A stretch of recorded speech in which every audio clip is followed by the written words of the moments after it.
Hey everybody, welcome back. Today we're going to finish up our discussion on the player's turn and talk about the discard phase. It's a pretty quick lesson, so I'm just going to go ahead and dive right into it. The discard phase begins after the scoring phase is completed. It's actually the last of the three phases that makes up a player's turn. We started with the collect phase in lesson 7, and then we talked about the scoring phase in the last lesson. Now, whether or not the player decides to make sets and runs and add to them, or if they decide to do nothing, once that decision is made and once that action is taken, the discard phase begins. In this phase, you discard one card from your hand into the discard pile. Once you do that, your turn is over and the next player begins his or her turn. Now, the most important thing to take away from this lesson is that last bullet point.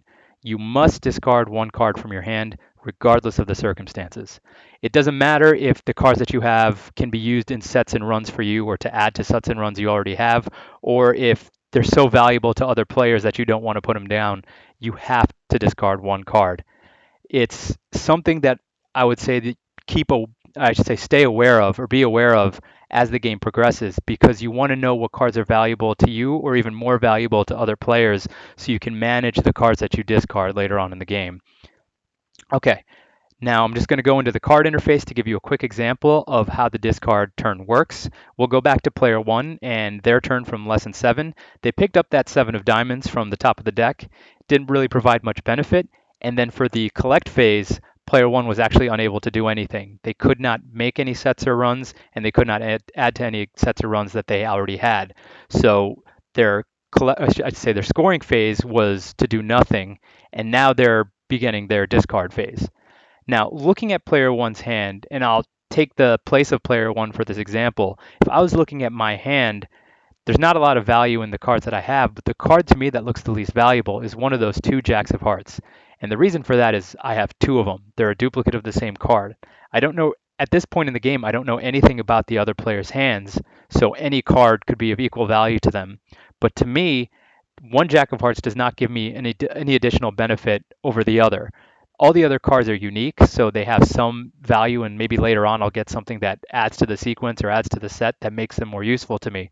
But having two jacks, I can't get a set of jacks, and having if I get a 10 of hearts or a queen of hearts, it's beneficial to one jack or the other. So I would just go ahead and discard one of those jacks of hearts. So I'll throw it into the discard pile, and once I do that, player one's turn is over, and player two's turn begins. Okay, that's it. Player at this point, player one's turn is done, and that's the end of the player's turn, and we begin the next player's turn. I hope that made sense to everybody. If you have any questions about that or anything else, any of the player's turn lessons or any of the lessons that we've discussed so far, or anything about Bukharo in general, please feel free to get in touch with me. I really appreciate all of the feedback and all of the questions that I've gotten so far. Actually, I'll be honest, somebody's feedback is actually the reason I started making these lessons in the first place. So I appreciate it. I do read it, and I might be slow to get back, but I will definitely try and get back to you about any questions that you may have from here on out. For all of those of you who just started watching, there is a app available on the iOS for iOS on the App Store. Please go ahead and download. It's free. Enjoy it. Let me know how you like it or dislike it and how I can make it better. There's also a book available on Amazon if you'd like to purchase that as well. Thank you again for all of your comments and questions so far. And for those of you who have subscribed, I really appreciate that as well. I hope that this channel continues to be useful for all of you. And there's a few more lessons left, but after that, I'll see how I can make this channel much more useful on a larger scale or just keep the interest in Bukharo going. Anyway, have a fantastic day. Thank you for watching, and I'll talk to you soon.